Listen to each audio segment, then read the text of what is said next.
ವಿಜಯಪುರ ಜಿಲ್ಲೆ ಮುದ್ದೇಬಿಹಾಳ ತಾಲೂಕಿನ ಹುಲ್ಲೂರು ಗ್ರಾಮದಲ್ಲಿ ವಿಜಯಪುರ ಜಿಲ್ಲೆಯ ಭಾರತೀಯ ಜನತಾ ಪಕ್ಷದ 2024ರ ಲೋಕಸಭಾ ಚುನಾವಣೆಯ ಯರುಚರಿ ಮಹಾಶಕ್ತಿ ವತಿಯಿಂದ ಹುಲ್ಲೂರು ಗ್ರಾಮದಲ್ಲಿ ಕಾರ್ಯಕರ್ತರ ಸಭೆಯನ್ನು ನಡೆಸಲಾಯಿತು.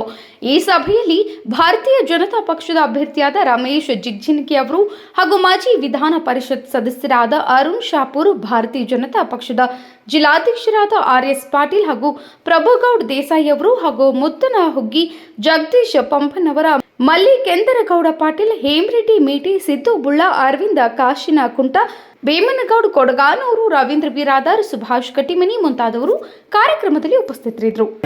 ಬಿಡಬೇಕು ಅಂತ ಹೇಳಿ ನಿರ್ಣಯ ಮಾಡಿಕೊಂಡು ಮನೆಯಾಗಿದ್ದ ನಮ್ಮ ಪಕ್ಷದವರು ನನ್ನನ್ನು ಗುರುತಿಸಿ ಪುನಃ ಏಳನೇ ಚುನಾವಣೆಗೆ ನೀನು ನಿಲ್ಲಬೇಕು ಅಂತ ಹೇಳಿ ನಾನು ಟಿಕೆಟ್ ಕೊಟ್ಟದ್ರಿಂದ ನಿಮ್ಮ ಮುಂದೆ ಬಂದು ನಾನು ನಿಂತಿದ್ರ. ನಾನು 45 ವರ್ಷ ಮಂತ್ರಿ ಆಗಿ ಭಾಳ ಎತ್ತರಕ್ಕೆ ಹೋಗಿ ಕೇಂದ್ರದ ಮಂತ್ರಿ ಆಗಿ ಭಾಳ ದೊಡ್ಡವಾಗಿದೆ ಅಂತೆಂದು ನಾನು ತಿಳ್ಕೊಂಡಿಲ್ಲ. ನಾನು ತಿಳ್ಕೊಂಡಿದ್ದಿಷ್ಟೇ ಪಕ್ಷದ ಕಾರ್ಯಕರ್ತ, ಸಾಮಾನ್ಯ ಒಬ್ಬ ಕಾರ್ಯಕರ್ತ ಅಂಥೇಳಿ ನಾನು ತಿಳ್ಕೊಂಡಿನಪ್ಪ.